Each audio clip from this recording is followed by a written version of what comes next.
Let's do one more fairly involved example of adding, or in this case, actually subtracting rational expressions. So let's say I have 4 over 9x squared, 9x squared minus 49. And from that, I want to subtract, maybe I'll do this in a different color. I want to subtract 1 over 3x squared plus 5x minus 28. So just like we saw in the last video, we want to find the least common multiple of these two expressions. And the way to figure out that is to factor these two things. Now this first expression you might recognize as a difference of squares. This is 3x squared minus 7 squared. So we can rewrite it as 4 over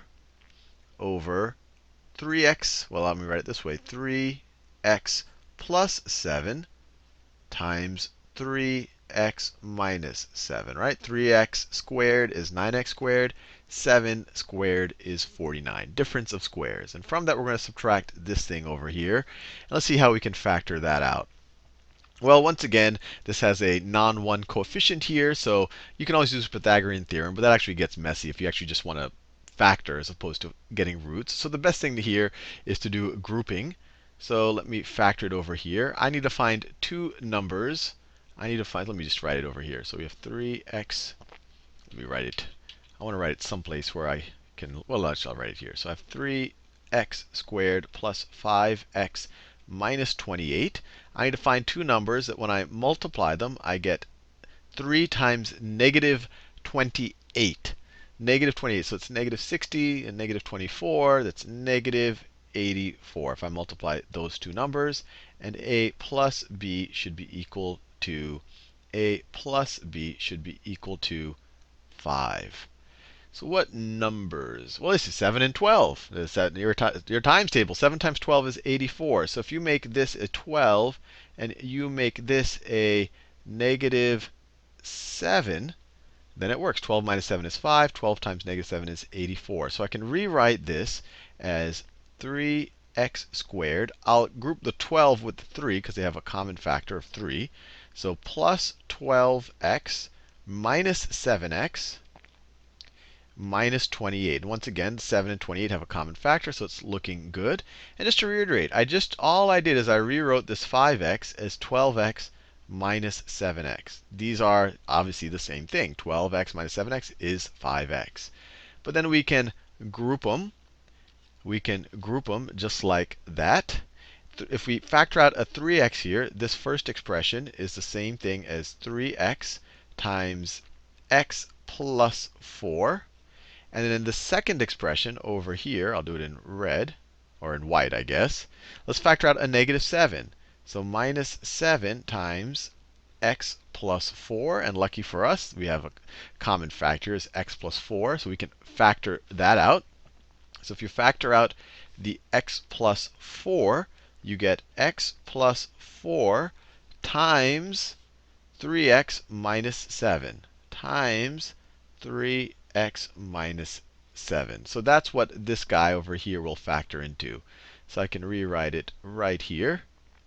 So this expression is the exact same thing as 1 over, well, I could write the 3x minus 7 first. 3x minus 7 times x plus 4. This and this is the exact same statement. So let's figure out what our common denominator is here. So let's figure out what our common denominator is. So our common denominator, write it like that.